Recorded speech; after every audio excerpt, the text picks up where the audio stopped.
14h-16h, Brigitte Lahaie, Sud Radio.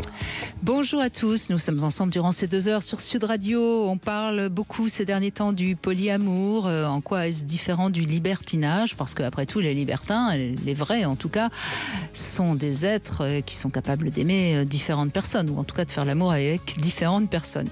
Eh bien, je vous propose en compagnie de Arthur Vernon, qui travaille depuis longtemps sur ces nouvelles différentes façons de faire couple, mais bien qu'on voit quelles sont les nouvelles tendances, et puis surtout qu'est-ce qui peut convenir à chacun d'entre vous, parce que c'est peut-être ça l'important. Cette liberté nouvelle, elle permet en effet de choisir sa manière d'aimer, mais c'est pas pour autant qu'elle rend forcément plus heureux, parce qu'on voit bien qu'il est compliqué aujourd'hui de se positionner entre ceux qui ne veulent plus du tout de sexe, ceux qui ont peur de s'engager et qui donc sans doute ont peur d'aimer.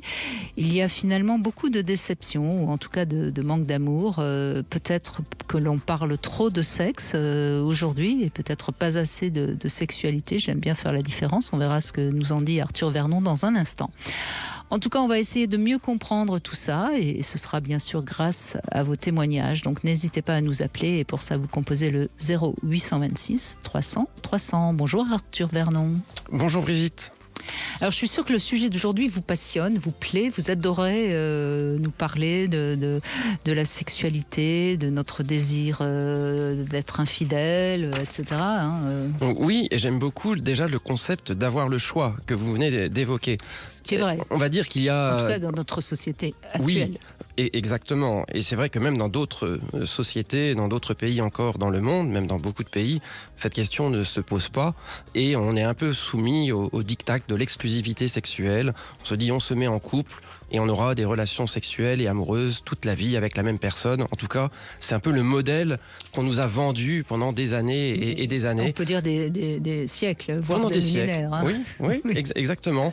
Et donc, je trouve ça formidable qu'aujourd'hui, au moins, on se pose la question, comme vous venez de le faire là, dans la présentation, et de se dire, tiens, on va déjà réfléchir chacun, qu'est-ce qui nous convient, et éventuellement ensuite essayer de trouver un ou des partenaires avec qui il y a une compatibilité sur l'attente, que ce soit sur le plan sexuel ou sur le plan amoureux. Mais déjà de se dire qu'on peut-être que le schéma actuel, le schéma le plus vendu entre guillemets, sur lesquels il y a beaucoup de mythes et de cultures qui consistent au couple monogame, peut-être qu'il va me convenir, mais peut-être que j'aurai envie d'autre chose.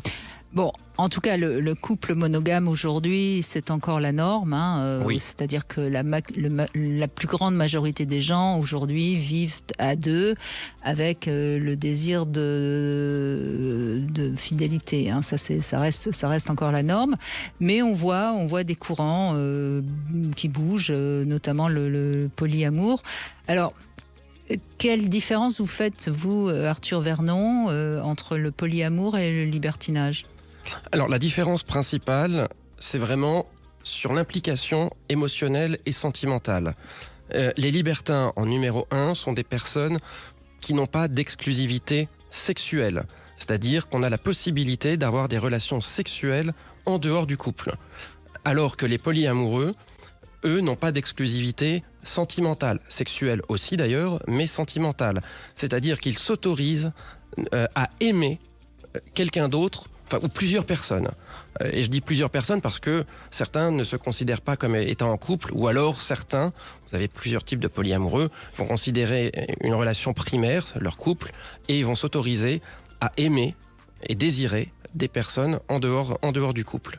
Donc la grande différence entre les libertins et les polyamoureux, c'est vraiment se dire, accepter qu'on puisse avoir des sentiments pour d'autres personnes. On a, je dirais, un aspect un peu plus léger dans le libertinage qui est davantage orienté sur le plaisir sexuel.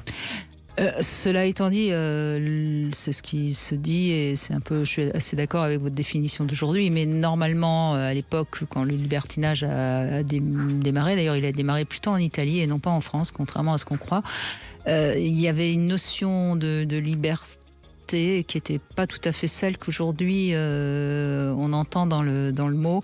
Parce que moi j'ai remarqué que les libertins, souvent, ils s'autorisent en effet des relations sexuelles, mais en présence plus ou moins de l'autre. Hein. Il n'y a pas une grande liberté sexuelle, contrairement à ce qu'on pourrait croire dans le mot. Oui, je dirais, il y a une évolution sémantique importante sur les 20 dernières années. On parlait beaucoup, on va dire avant les années 2000, d'échangisme. Et donc c'était des clubs échangistes et les gens étaient échangistes. Échangiste, ça veut bien dire ce que ça veut dire.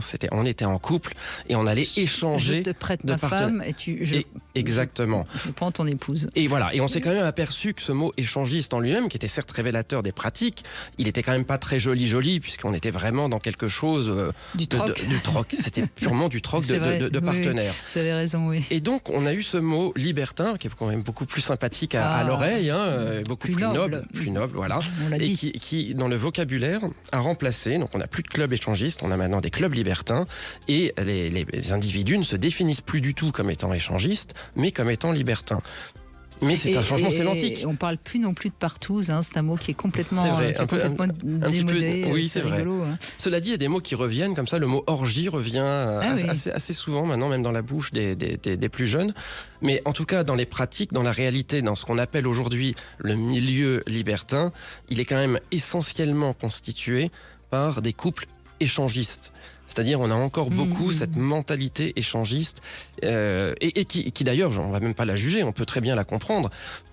Échanger un partenaire sexuel, il y a derrière des craintes, il y a des angoisses, des problèmes de jalousie. C'est pas parce qu'on se dit échangiste ou libertin que subitement il n'y a plus du tout de problème à régler. Vous avez évoqué d'ailleurs tout à l'heure dans l'introduction sur le fait qu'on pouvait aussi être malheureux dans ces situations-là. Oui, tout est possible.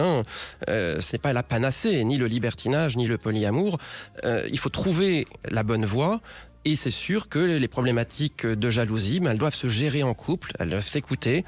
Et parfois, on met des garde-fous. Et le garde-fou consiste à dire, par exemple, OK, tu peux avoir une relation sexuelle avec quelqu'un, mais effectivement, je suis présent, je regarde. On vient au club tous les deux ou en soirée privée et on repart tous les deux ensemble. Et à la limite, on n'a même pas le numéro de téléphone des personnes avec qui on a eu des contacts.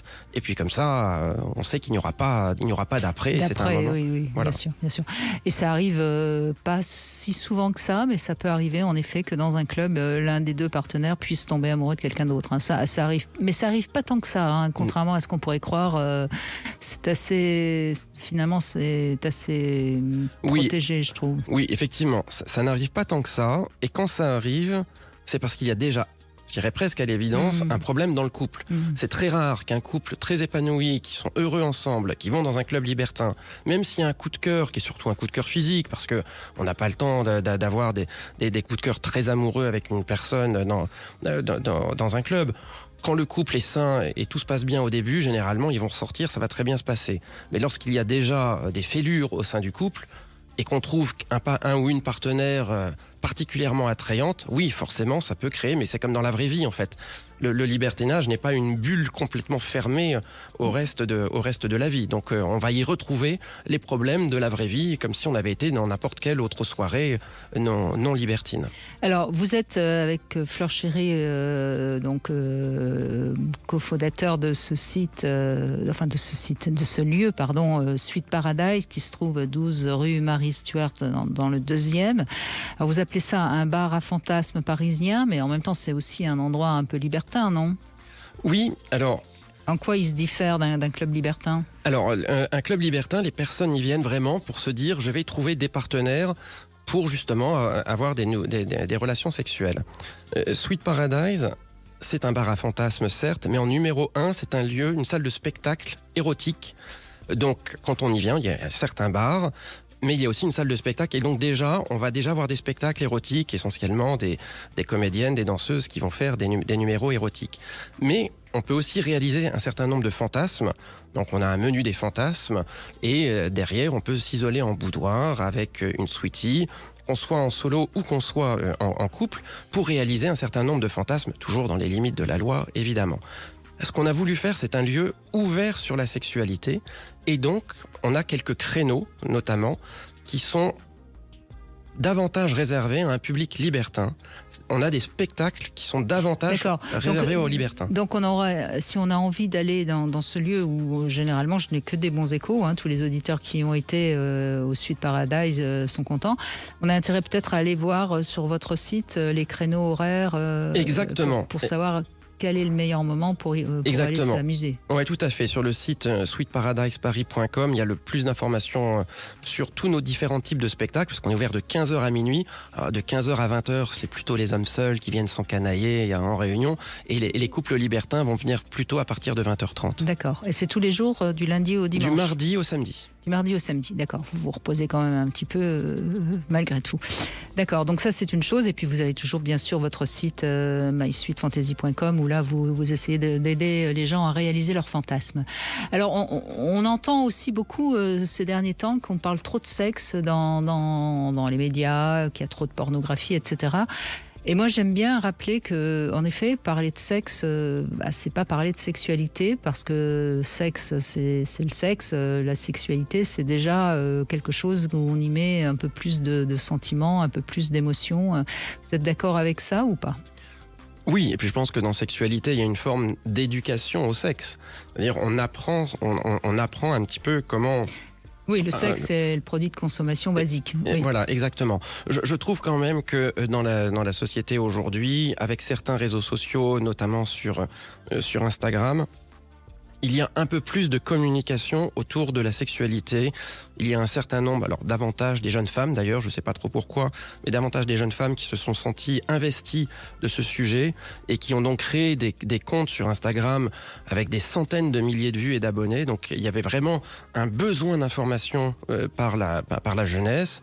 Et même dans des émissions un peu plus grand public, ou des médias grand public, des journaux, on a bien vu que le sujet de la sexualité, qui était totalement absent il y a encore 5-10 ans, vient un petit peu comme ça sur la table. Je pense évidemment à Maya Mazorette, que ce soit sur Le Monde ou sur Quotidien.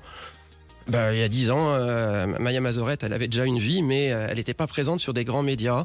Donc on en parlait moins. Donc j'ai l'impression quand même que le concept de sexualité est quelque chose comme ça qui se développe, même si évidemment vous avez été précurseuse, Brigitte, sur ces thématiques. Mais tant mieux, parce que moi toute seule, on peut pas changer le monde tout seul, donc il faut qu'il y en ait encore plus.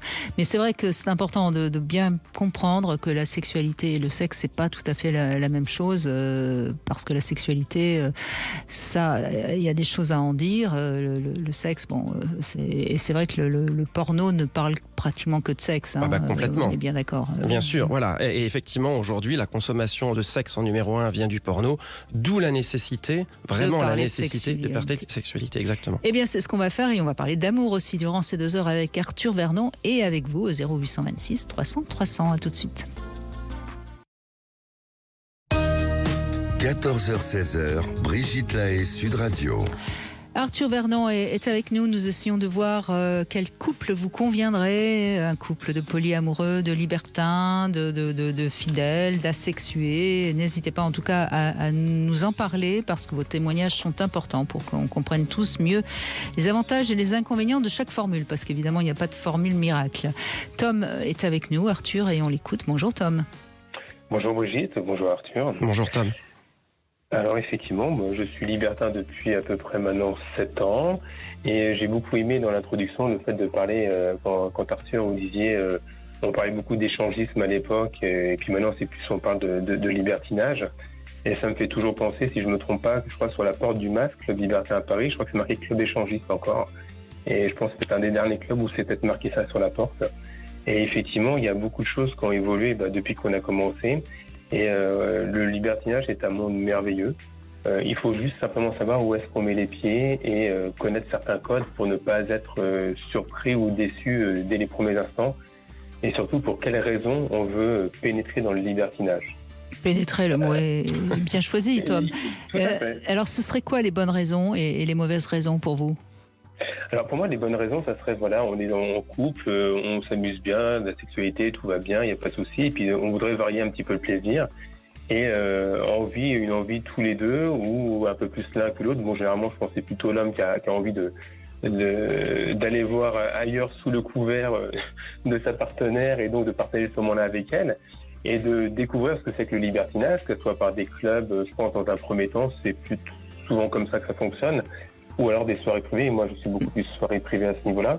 Mais je suis d'accord avec vous, la première fois, une soirée privée, pour peu que ce soit une soirée un peu chaude, ça peut être un petit peu gênant parce qu'on n'est pas forcément prêt la première fois à se mélanger.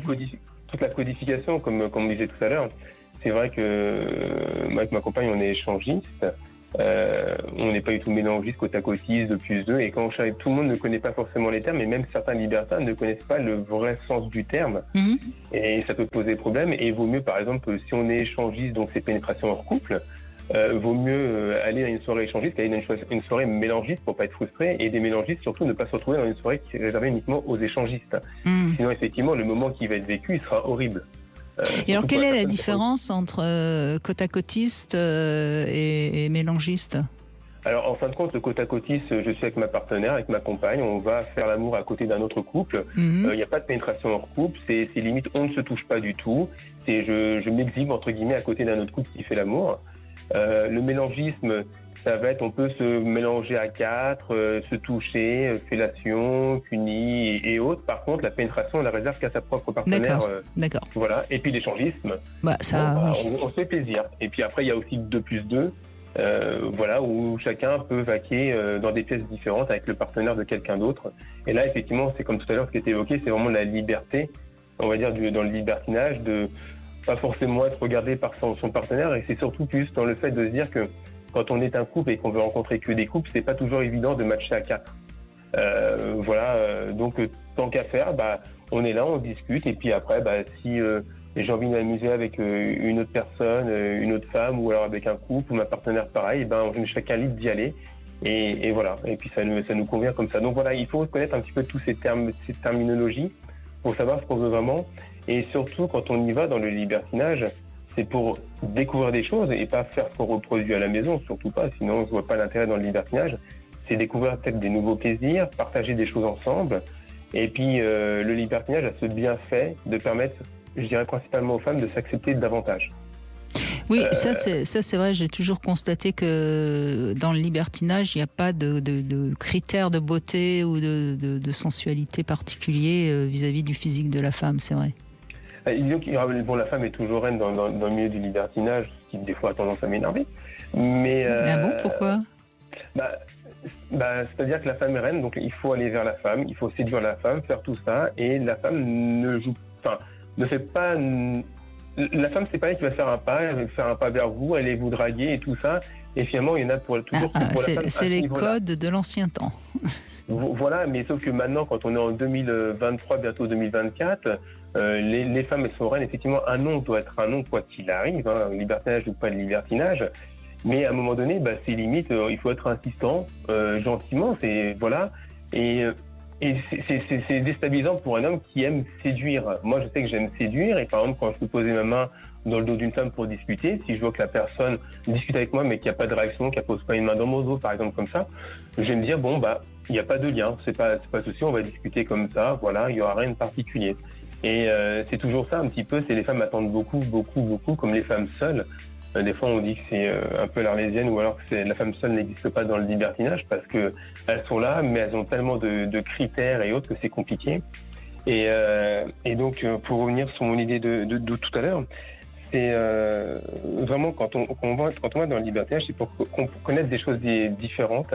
Et pour la partie physique, c'est ça l'idée que j'avais. La partie physique, pour par exemple ma compagne qui a des petits seins, elle a toujours été frustrée un peu par sa poitrine. Et le fait d'être dans le libertinage et voir des hommes qui aimaient ses seins, qui aiment toujours ses seins, elle a appris à mieux les accepter. Et finalement, elle les trouve beaux maintenant, elle les adore. Et ça permet à beaucoup de femmes, et aussi à des hommes sur d'autres points, mais plus je pense aux femmes, d'accepter leurs petits défauts, qui pour elles sont petits, pour d'autres sont invisibles, comme d'habitude, c'est comme ça pour chacun de nous. Et c'est vrai que c'est quelque chose qui est vraiment génial à ce niveau-là. Après, il n'y a pas que du positif dans le libertinage. Mais justement, pour répondre à ma question, à qui ça ne correspond pas D'ailleurs, Arthur, vous pouvez aussi répondre si vous voulez. Moi, je pense que ça ne correspond pas aux couples qui veulent essayer de sauver leur couple. Ah, ça, c'est sûr. Oui. Avant, on faisait des bébés pour sauver des couples. Voilà, pour sauver le couple. Ça marchait pas non plus d'ailleurs. Voilà. Et là, finalement, qu'est-ce qui va se passer? C'est qu'on se dit, allez, on va dans le libertinage, ça va nous rapprocher. Pourquoi? Parce que les gens ne communiquent sûrement pas assez dans leur intimité, dans leur couple. Et donc, on va se dire, bah tiens, on va les libertiner, c'est marrant. Et c'est vrai que c'est un phénomène de mode. Hein. Maintenant, au lieu d'aller en boîte de nuit, on va en club, on va en soirée libertine, on va danser, on se fait pas embêter. Et puis, on passe un bon moment, pas forcément obligé de faire du sexe. Donc, les couples qui vont dans le libertinage pour essayer de sauver leur ménage, ça va pas aller parce qu'il y en a un des deux qui risque de prendre beaucoup de plaisir à ça. L'autre qui risque de prendre une grosse claque, et finalement, quand ils vont rentrer chez eux, bah, ça va faire l'effet inverse. Ou alors, ça peut être illusoire pendant quelques mois. Mais ça va forcément instaurer quelque chose parce que, un peu comme il était dit, il peut y avoir le polyamour, on peut tomber aussi amoureux de quelqu'un d'autre qu'on rencontre dans le libertinage. Moi, j'ai connu des couples qui se sont séparés, d'autres qui se sont mis ensemble entre libertins, et voilà, pour s'épanouir davantage. Mais il faut faire attention.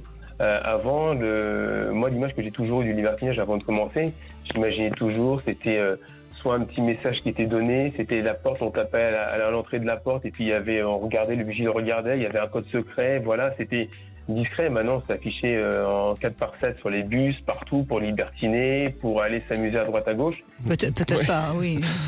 Peut-être pas encore. Ça reste assez discret. Exemple, les clubs restent discrets, je pense. Oui, par exemple, je pense plutôt par exemple, comme Glidden à l'époque, le premier site extra-conjugal fait pour les femmes qui est affiché dans les métros et des choses comme ça. Mais c'est vrai que c'est en mettant trop de visibilité sur le libertinage, bah, tout le monde pense qu'ils peuvent y aller. Alors, c'est pas faux en soi. Cela étant dit, depuis 40 ans, à peu près, hein, le libertinage a été un petit peu lancé, notamment grâce à 2-3 animateurs comme Christophe de Chavannes ou Thierry Ardisson, mais le nombre de gens qui pratiquent n'a pas tellement augmenté. Hein, et on voit bien que c'est quand même une minorité de la population qui y vont. Alors, il y en a des nouveaux qui y vont, d'autres qui arrêtent. Juste pour votre avis, Arthur Vernon, à qui ça correspondrait pas, le libertinage? Ça ne correspondrait pas aussi aux personnes qui sont très jalouses par nature. Il y a vraiment déjà un travail sur la jalousie à faire en numéro 1.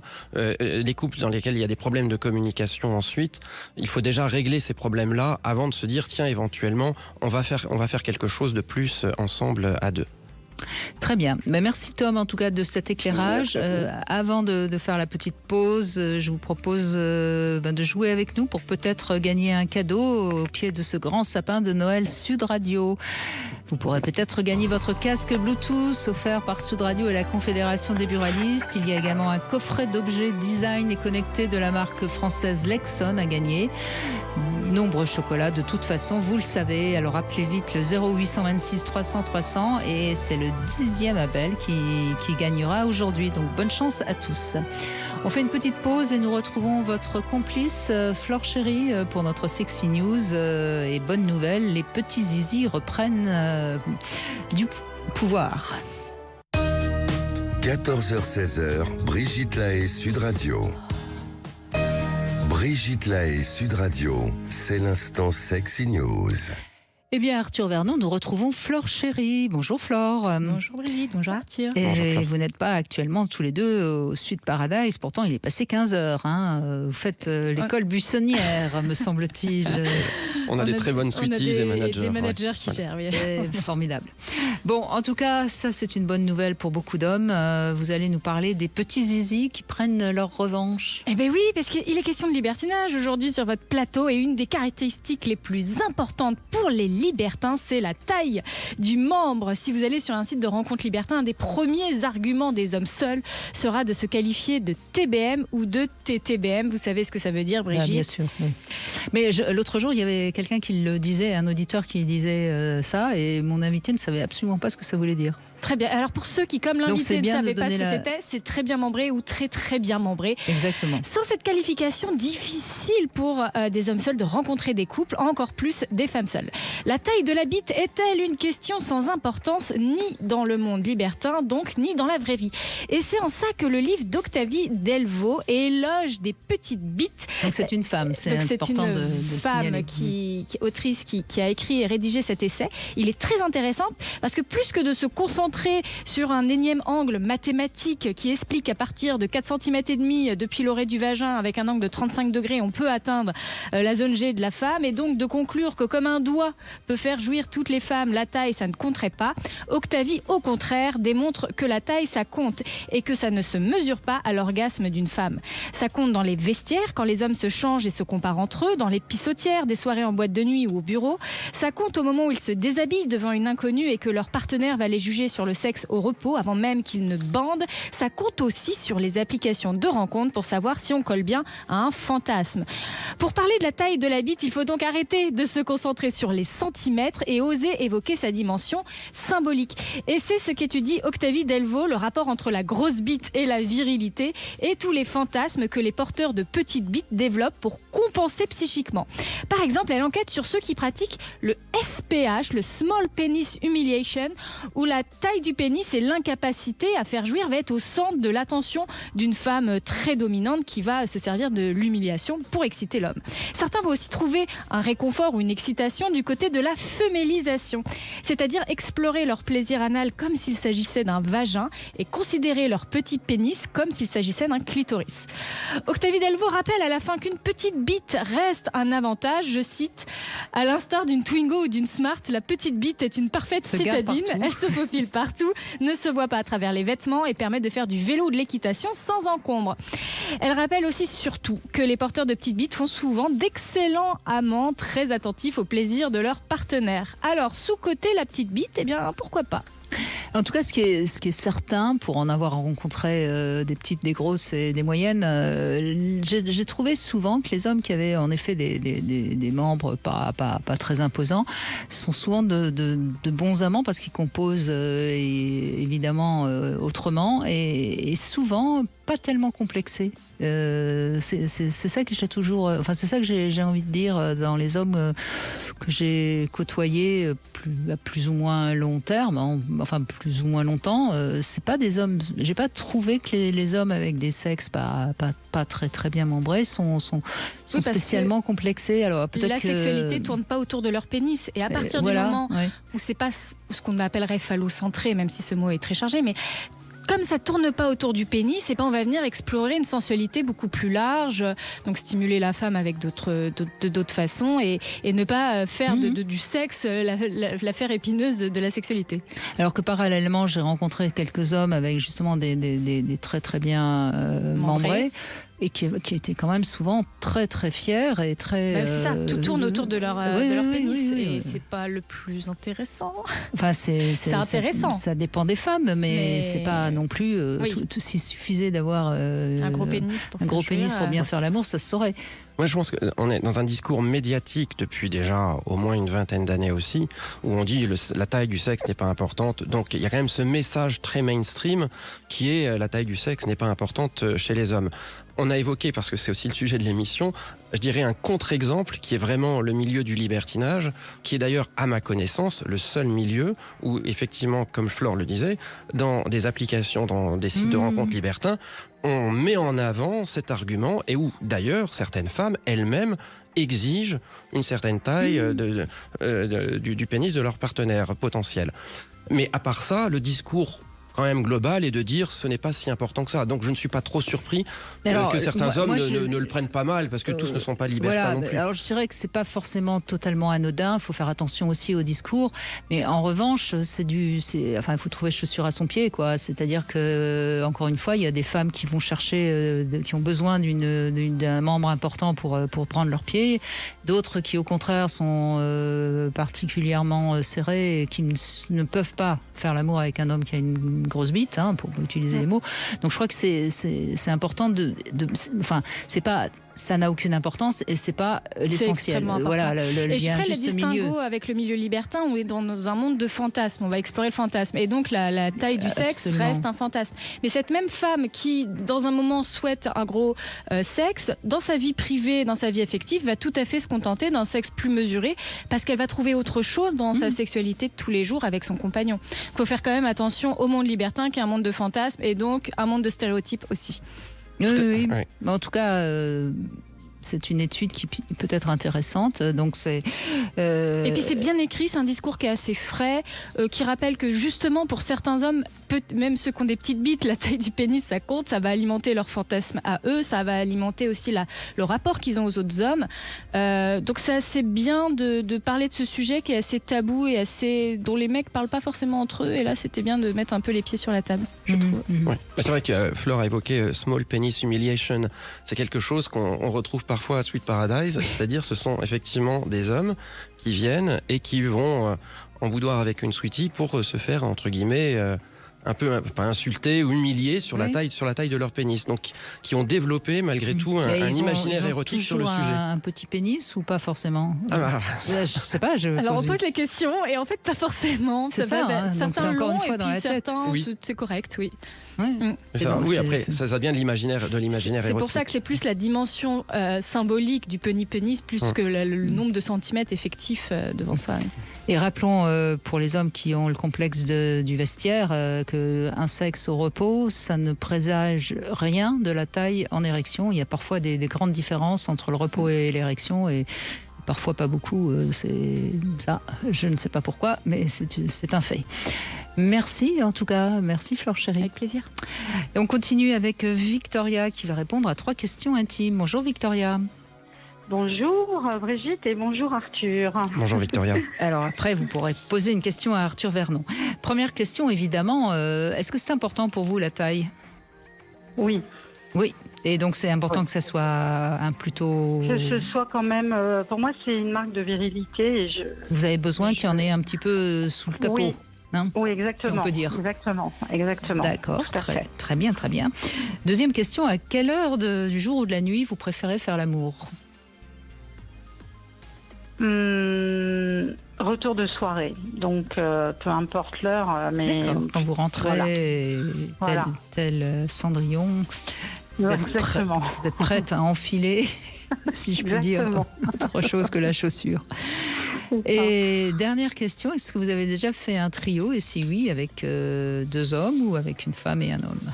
Ou deux femmes? Non, jamais? Non, mais par contre, ça peut être un fantasme. Et justement, là, j'ai une question pour Arthur. Alors allez-y, je vous le laisse.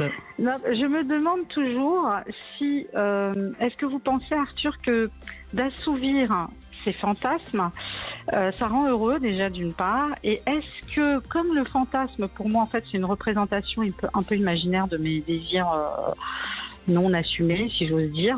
Est-ce que vous pensez que ça va me rendre heureuse si j'assouvis mes fantasmes? Première chose. Et puis, est-ce que c'est pas risqué? Est-ce qu'on peut pas tendre après vers une sorte d'escalade dans le fantasme? Puis, est-ce qu'on peut pas aussi être déçu? Par exemple, des fois, on peut se fantasmer sur quelque chose, le faire, et puis après être super déçu et vouloir aller plus loin. Non mais attendez Victoria, il y a 10 questions là dans votre question. Vous avez vu, hein? On peut faire l'émission dessus. Compliqué ce qui se passe dans ma tête. Non, mais vous avez raison. En fait, je pense qu'il y a 2 types de fantasmes. Il y a des fantasmes qui peuvent être réalisés avec plaisir, parce qu'après tout, c'est bien de se faire plaisir dans la vie. On va pas mourir en ayant un fantasme, je dirais, facilement réalisable, qu'on aura traîné toute sa vie, et en se disant, mince, j'aurais peut-être pu faire ça, donc autant ne pas avoir de regrets. Et il y a certains fantasmes qu'on peut quand même réaliser avec plaisir. Et puis il y en a d'autres qui sont peut-être un peu plus... déjà compliqué à réaliser ou un peu moins avouable, et dans ces conditions que ces fantasmes continuent à alimenter un imaginaire érotique, c'est très bien, et ces fantasmes-là n'ont pas besoin d'être réalisés. Donc après, il faut faire le tri, il faut voir un petit peu qu'est-ce qu'on peut faire pour s'amuser, pour être un peu plus heureux. Est-ce qu'il y aura peut-être une escalade? Très bien, mais si on est de l'ordre du fantasme sympathique, ce sera pas très grave et on pourra toujours aller un petit peu plus loin. Et puis il y a d'autres fantasmes qu'on va garder pour soi et puis qui vont continuer comme ça à alimenter votre imaginaire érotique. D'accord, donc si je résume, ça rend quand même plus heureux de réaliser ces fantasmes tant qu'ils restent réalisables Voilà quoi, en gros c'est ça. Oui, alors parfois il y a des petites déceptions parce que ce qu'il y a dans la tête ne correspond pas exactement à ce qu'on va vivre comme expérience, mais ça donne toujours envie de faire quelque chose, d'avancer. Je pense que c'est toujours sympathique dans la vie aussi de faire des choses nouvelles plutôt que de un petit peu de tourner en rond. Donc c'est bien de vivre et de tenter des nouvelles expériences. En fait, Victoria, on sait très bien que la sexualité, si elle est trop toujours pareille, routinière, elle finit par perdre de son pouvoir excitatoire. La libido s'endort un peu. L'intérêt du fantasme, c'est la surprise. C'est ça qui me semble intéressant à vivre, quoi. C'est le jeu, quoi, en réalité. Oui, voilà, absolument. Absolument. Oui, je comprends. Tout à fait. Merci beaucoup. Merci. Merci à vous, Victoria. merci beaucoup. Et puis on va jouer ensemble maintenant, puisque ça y est, nous l'avons, notre gagnante qui fantasmait peut-être de gagner ce cadeau au pied du grand sapin de Noël Sud Radio. Bonjour Johanna. Bonjour Brigitte, bonjour à tous.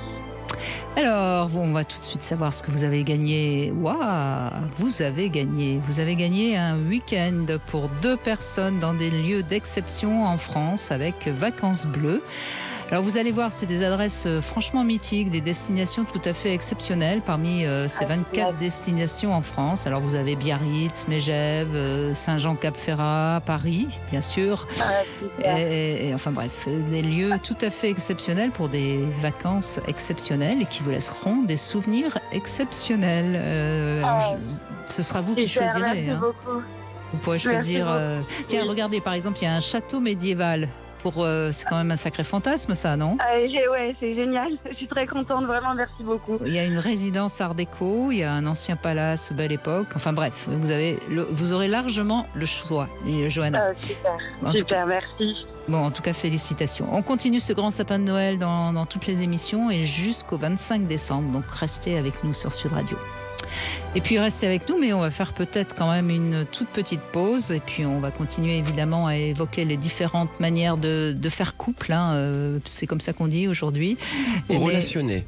Il y a un nouveau terme. Oui, relationner, c'est vrai, relationner. Remarquez, au moins ce mot-là, il est clair. Oui. Relationner, ça veut dire être en relation. Exactement. Bon, alors, vous relationnez comment ? Venez nous le dire au 0826 300 300. À tout de suite. 14h-16h, Brigitte Lahaie, Sud Radio. Arthur Vernon est avec nous. Nous parlons du polyamour, du libertinage, des asexuels, pourquoi pas. Et puis des couples fidèles qui s'aiment pour la vie, pourquoi pas aussi. Bonjour Magali. Bonjour Brigitte, bonjour Arthur. Bonjour Magali. Alors ça m'a fait sourire quand les couples fidèles qui s'aiment pour la vie, mais qui quand même vont voir ailleurs pour faire l'amour. Ah, mais ça c'est les couples adultères, c'est pas des couples. Alors sincèrement Magali, je tiens vraiment à insister, parce que je crois que j'ai quand même suffisamment de recul pour pouvoir le dire. Il y a des couples vraiment qui s'aiment, qui se sont rencontrés vierges et qui restent ensemble toute la vie et qui ne vont pas voir ailleurs. Ça existe. Sincèrement, non vraiment. Je trouve que vous y mettez un petit peu d'humour et d'ironie, Magali, mais je vous assure que ça existe et ce sont des couples qui sont souvent très heureux d'ailleurs. Bien sûr. Non, mais et dans le milieu libertin aussi, il y a vraiment des couples qui s'aiment très très fort, mais ils n'ont pas mis la sexualité comme enjeu de l'amour. Donc c'est on va dire un divertissement. C'est un divertissement à côté et ce n'est pas un signe comme quoi il y aurait moins d'amour entre eux. En tout cas, vous êtes, dans un couple qui dure aussi, puisque ça fait plus de 20 ans que vous êtes ensemble, je crois. Oui, c'est ça. Donc c'est pour ça que je me permettais de faire la petite réflexion, parce que voilà, ça fait sourire. Mais oui, moi je suis c'est parce que vous imaginiez même pas pendant 20 ans n'avoir que votre mari comme amant. Ah au début, si. Effectivement. Combien d'années alors ? Ça fait une dizaine d'années qu'on a commencé à libertiner. Donc effectivement, au tout début, honnêtement, on a toujours une sexualité très épanouie. Donc on s'est dit, on se suffit l'un l'autre. Et puis au bout des années... C'était sûrement vrai au début d'ailleurs. Ah, totalement, vraiment. Et puis au bout des années, faut se renouveler, parce que voilà, c'est pas évident de toujours être dans le désir, dans le plaisir. Et du coup, on est passé par les jouets, met les vidéos, les petites tenues, les petits scénarios, les petits rendez-vous à l'hôtel. Et puis, ça finit par s'épuiser, toutes ces idées. Et puis, on a élargi ce champ un petit peu sexuel en se disant, bon, la prochaine étape, qu'est-ce qu'on pourrait faire pour pimenter un peu notre vie sexuelle? On s'est dit, pourquoi pas aller faire l'amour devant les autres. Et petit à petit, on est rentré dans des clubs pour faire l'amour devant les autres. Puis après, en regardant les autres. Et puis, ça a pris un petit crescendo comme ça. On s'est retrouvés tout d'un coup à se mêler aux autres. Et ce fut très agréable. Et puis, on s'est inscrit sur des sites internet, sur des sites libertins, oui. Où là on a commencé à rentrer dans le cœur du sujet. Et aujourd'hui vous êtes échangiste. On est tout, nous. Vous êtes tout, oui. Mais voyez, j'aime bien votre témoignage parce que ça montre bien, encore une fois, que d'abord, il n'y a pas de règle, chacun fait ce qu'il veut, mais que dans la sexualité, on peut commencer à s'ennuyer un petit peu et que, à ce moment-là, à chacun de trouver comment on fait pour ne pas s'ennuyer. Et c'est vrai que l'avantage du libertinage, quand on est tous les deux d'accord, c'est forcément toujours de la surprise, de la nouveauté. Parce que les gens sont différents. Et parce que les rencontres sont différentes, le contexte sera différent. Et alors, ceux qui veulent aller en club en imaginant qu'il va se passer quelque chose, généralement seront déçus. Il vaut mieux aller dans un club ou dans une soirée libertine sans avoir d'attente particulière, parce qu'on ne sait jamais comment ça va évoluer. Et puis c'est cette surprise qui souvent est assez intéressante et excitante pour le couple. Au tout début du libertinage, quand nous allions en soirée libertine, on était pris en charge en fait par des organisateurs qui étaient assez expérimentés et qui nous disaient, on était les petits nouveaux, effectivement avec une bienveillance extrême. On rencontrait des gens exactement comme nous, des gens avec des couples au long cours qui avaient envie de faire l'amour avec d'autres, mais pas deux à deux comme ça. Non, vraiment en mélangeant les corps et le plaisir. Et avec le temps, je dirais que c'est beaucoup de choses qui ont évolué dans le libertinage, c'est-à-dire que cette envie de faire l'amour avec d'autres gens est passée maintenant un petit peu dans un secondaire par rapport à il y a quelques années encore, parce que le libertinage s'est beaucoup démocratisé.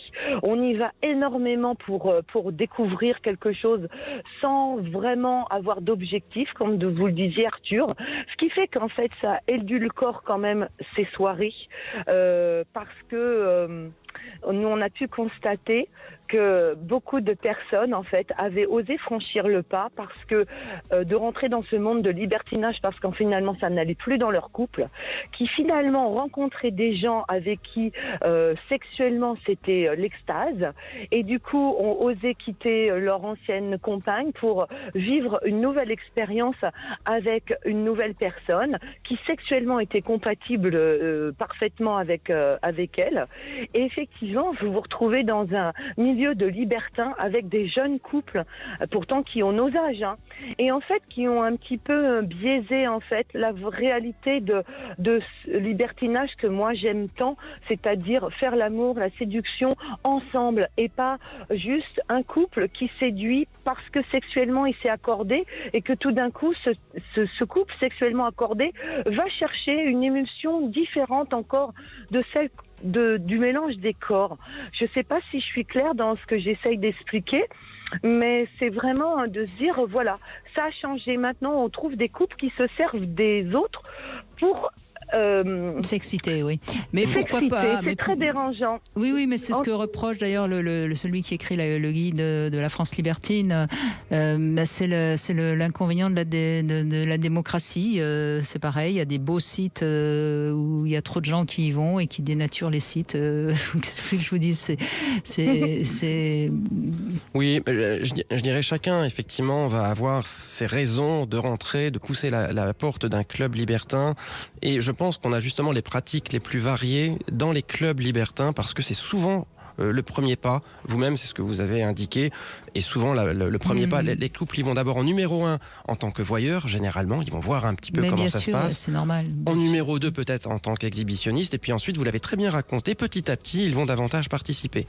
Mais on va avoir donc plein de personnes un peu indécises qui ne savent pas trop également dans ces clubs. Je pense que lorsqu'on est un peu plus expérimentés peut-être comme vous, j'ai l'impression que vous allez peut-être davantage trouver votre bonheur dans des soirées privées. Exactement, avec des personnes qui vont correspondre à vos attentes. Parce que soirée privée, c'est pareil, il y a tout et n'importe quoi. Mais une fois qu'on connaît bien quelques organisateurs qui organisent des soirées comme vous les appréciez, eh ben vous allez vous retrouver sur ces thématiques et avec des personnes qui auront la même vision que vous du moment libertin. Mais c'est vrai qu'on entend votre critique, on l'entend relativement souvent, Magali, c'est vrai.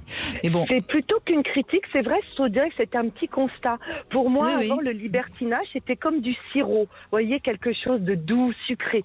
Maintenant, pour retrouver cette sensation douce et sucrée, eh ben, il y a beaucoup d'eau qui a été mise dedans. Ce qui fait que pour retrouver ces sensations, il faut vraiment trier. J'aime bien votre image. Bon, en tout cas, on grossit moins quand il y a plus d'eau. Merci Magali, en tout cas, de votre témoignage et continuez à être heureuse en couple. En tout cas. Merci beaucoup Brigitte. On va continuer dans cette deuxième heure. Visiblement, les libertins ont envie de prendre la parole et très bien, ça donne une couleur à ceux qui ne sont pas libertins et qui seraient peut-être tentés. La devinette avant les infos, quel est l'instrument de musique qui aide le plus à l'érection? Vous avez le temps des infos pour me trouver la réponse, Arthur Vernon. –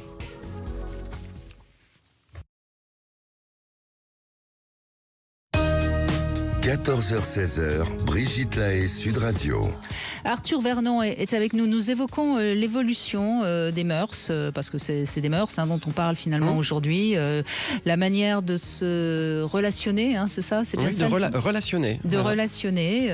Voilà, on a beaucoup plus de gens maintenant qui sont capables d'essayer le club libertin, le polyamour, aussi des relations différentes, plusieurs, parce qu'on voit ça aussi beaucoup. Il y a les couples se séparent plus vite qu'avant, avec pas de sentiment de culpabilité comme avant. Avant, se quitter, c'était quelque chose, c'était un échec terrible. Aujourd'hui, on se sépare, on se met avec quelqu'un d'autre. Tout ça est quand même beaucoup plus fluide. En même temps, c'est ce que je disais tout à l'heure en introduisant le sujet, c'est pas pour autant que les gens sont plus heureux, je trouve. Je pense qu'il y a déjà plus de bonheur à ne pas considérer une rupture comme étant la fin du monde, parce que sinon ça pouvait entraîner des dépressions très fortes. Alors parfois il y a toujours des dépressions liées à des forts chagrins, mais au moins on est dans un environnement culturel et sociétal qui fait que c'est aujourd'hui communément admis et que c'est assez normal. Donc il y a quand même un petit progrès. Est-ce que les gens sont plus heureux? Après, la notion de bonheur dépend, oui, elle est relative. Elle dépend en partie des relations intimes qu'on peut avoir. Elle dépend aussi de plein d'autres choses. Et oui, l'amour et le sexe et la sexualité, c'est quand même des choses qui peuvent rendre heureux. Alors, vous n'échappez pas à la réponse de ma devinette. Quel est l'instrument de musique qui aide le plus à l'érection? Malheureusement, je n'ai pas trouvé. faut dire qu'il faut aller le chercher quand même. C'est le bandoneon. Vous ne connaissez pas cet instrument de musique? Mais le bandoneon, son nom l'indique. Rien que l'entendre le nom, on y pense. Bonjour David. Oui. Merci d'être avec nous, David. Donc, vous êtes également libertin depuis longtemps, depuis 2000. Ah oui, 23 ans, bientôt 24. Tout à fait. Je suis tombé dedans, j'étais tout. C'est vrai, vous aviez quel âge? Sorti en semi 18 ans. On m'a sorti pour mes 18 ans. En club. Alors ça, mais ça c'est vraiment quelque chose de différent par rapport aux années 70. Dans les années 70, c'est une époque où on n'allait pas en club très jeune. Tandis qu'aujourd'hui, même en 2000. Oui, enfin en 2000 déjà, ça commençait. Mais au fil du temps, en effet, les jeunes sont de plus en plus à même de parfois commencer leur couple, même par le libertinage. Oui. C'est vrai. Tout à fait. Et cela dit, si je peux me permettre juste avant sur ce sujet de l'âge, aujourd'hui les clubs libertins sont quand même restés dans un format un petit peu à l'ancienne, avec des codes à l'ancienne, notamment vestimentaires, qui sont particulièrement stricts. Or, la jeunesse aspire à autre chose et s'est développé un autre mouvement parallèle au libertinage qui s'appelle le mouvement sexe positif, qui, lui, organise également des soirées, on va dire libertines, avec de la liberté sexuelle, mais avec des codes vestimentaires notamment beaucoup plus libres et beaucoup plus débridés. Donc voilà, petite parenthèse sur le fait que la jeunesse aujourd'hui de plus en plus s'intéresse à ces concepts de liberté sexuelle, mais de moins en moins dans le cadre des clubs traditionnels. Et d'ailleurs, c'est intéressant, David, le témoignage qu'on a eu de Tom tout à l'heure, et je vous repose la même question parce que ça m'a un peu interpellée. Il avait l'air de dire quand même que les relations hommes-femmes sont encore un peu marquées par l'époque du patriarcat, si je puis dire, comme si il fallait... Enfin, je ne sais pas si vous êtes d'accord avec ça ou pas, David. Pas spécialement. Pas spécialement. C'est vrai que moi, le libertinage, je l'ai quand même vu énormément évoluer. Malheureusement, pas si bien que ça depuis 2000. C'est vrai que l'âge maintenant est descendu, on va dire, d'une moyenne de 35-40, on va dire, pour un âge de moyenne que j'ai connu moi en 2000. Aujourd'hui, je vois des jeunes qui ont l'âge de mes enfants, qui ont 18, 20, 22 ans, et qui sortent là-bas avec leurs copines comme s'ils sortaient. Oui. Tout et n'importe quoi. Un peu tout et n'importe quoi dans ce milieu. C'est vrai que... Ça voudrait dire, c'est ce que répète celui qui a... Je suis désolée, je passe son nom sur le bout de la langue, si je puis dire, celui qui a créé le fameux guide de la France libertine. Il n'y a plus cette philosophie, dit-il. C'est ça que vous voulez dire? Oui, il n'y a plus du tout cette philosophie. Maintenant, mais c'est dû à quoi? C'est dû au comme si on a le bowling, comme si le sexe était vraiment devenu un produit de consommation. Je suis d'accord, mais maintenant, aujourd'hui, c'est devenu de la grande consommation. Ici, sur la région où je suis, moi, il y a un club qui est immense. Il faut aller au Sweet Paradise qu'a créé Arthur Vernon à Paris. Nous, c'est plus pour les débutants. Voilà, on n'est pas un club libertin. Enfin, il y a des spectacles libertins. Donc, mais juste pour votre question, en quoi vous trouvez que c'est un problème? Est-ce que vous ne trouvez pas que c'est pas plutôt joyeux de voir qu'il y a des jeunes qui, comme vous dites, viennent en club libertin comme ils vont au cinéma? Est-ce qu'après tout, c'est pas cool de se dire que la sexualité est devenue quelque chose, c'est joyeux et léger, donc on peut y aller sans trop de pression? Qu'est-ce qui fait que... Mon souci à moi, personnellement, qui est travaillé aussi dans les milieux, j'y sors maintenant, mais j'y ai travaillé pendant de nombreuses années. Et je me pose un peu la question aujourd'hui, parce qu'en plus, les jeunes n'ont quasi pas de limite à ce que je vois. Et qu'est-ce que ça va être à 40 ans? Qu'est-ce que c'est qui va les faire vibrer à 40 ans ou à 35 ans? Alors ça David, il faut faire attention à cette réflexion parce qu'on peut avoir une sexualité très très très débridée à 20 ans et puis à 40 ans ou à 60 ans avoir envie d'être totalement fidèle et de passer totalement à autre chose. La sexualité, elle n'est pas monolithique. Donc peut-être que ces jeunes qui ont besoin de tout expérimenter, après ils vont avoir envie de fonder une famille et ils seront très casés, si je puis dire, dans un couple tout à fait traditionnel. Peut-être que certains en effet sont en train de se perdre, mais souvent à l'âge de 20 ans, c'est un âge où on aime bien expérimenter. Et encore une fois, c'est aussi pour ça qu'il y a un grand succès aujourd'hui, notamment à Paris, sur ces soirées dites sex-positives. Donc il y a beaucoup d'expérimentation. Ensuite, on peut revenir vers quelque chose peut-être de beaucoup plus traditionnel. Et puis peut-être vers l'âge de la cinquantaine, soixantaine, rebasculer dans quelque chose. Absolument. Voilà. Et on voit beaucoup de libertins, on va dire, assez âgés, notamment au Cap d'Agde. Donc des personnes qui, en termes de philosophie de vie, ont attendu un certain âge avant d'avoir une sexualité beaucoup plus libre. Et je pense que certains jeunes aujourd'hui peuvent très bien évoluer dans des périodes de vie vers des et c'est comme d'ailleurs sur la question de la bisexualité, on voit énormément de jeunes aujourd'hui qui se disent bisexuels, qui tentent donc les deux, hommes-femmes, et puis à un moment donné ils se rendent compte que ils sont pas plus bisexuels que moi et qu'ils choisissent leur camp. Tout à fait. Quand je dis que moi, c'est parce que moi aussi j'ai essayé les deux, c'est pour ça que je me permets de dire ça. Non mais les soirées sex-positives, notamment, se définissent aussi comme étant assez queer, c'est-à-dire avec une sorte d'abolition du genre où chacun va comme ça tester. Il y aura beaucoup plus de relations très libres et fluides, c'est le terme fluide, c'est-à-dire entre des personnes qui se disent soit hommes, soit femmes, dans des soirées sex-positives, donc avec des jeunes, que dans les clubs libertins où on a certes des jeux de relations, de séduction, des relations sexuelles entre femmes, mais très très peu entre hommes, par exemple. exemple. Donc avec des codes qui sont encore très forts dans les clubs libertins. Et aujourd'hui, la jeunesse a envie d'expérimenter dans un cadre safe avec une notion très importante pour la jeunesse qui est celle du consentement. Mais encore une fois, je peux aussi comprendre, David, que ça correspond moins bien à votre façon de voir le libertinage aujourd'hui. Parce que c'est vrai que... Moi, je suis très ouvert d'esprit. Hein. J'en doute pas. Comme je vous parlais déjà de mes enfants, mes enfants, ils sont allés. Mon fils, il a été avec sa petite copine, il a 21 ans et elle en a 20 ou 21. Et ils y sont allés. Ils m'ont posé plein de questions, je leur ai répondu. Après, c'est vrai que je ne sais pas si à 20 ans ou à 18 ans, on se connaît déjà très bien nous-mêmes. Mais ça, c'est clair. C'est clair que non. Voilà. Mais est-ce que mettre un doigt là-dedans, est-ce que c'est pas un engrenage qui risquerait de... écoutez, je vais parler en tant qu'expérience là. Hein.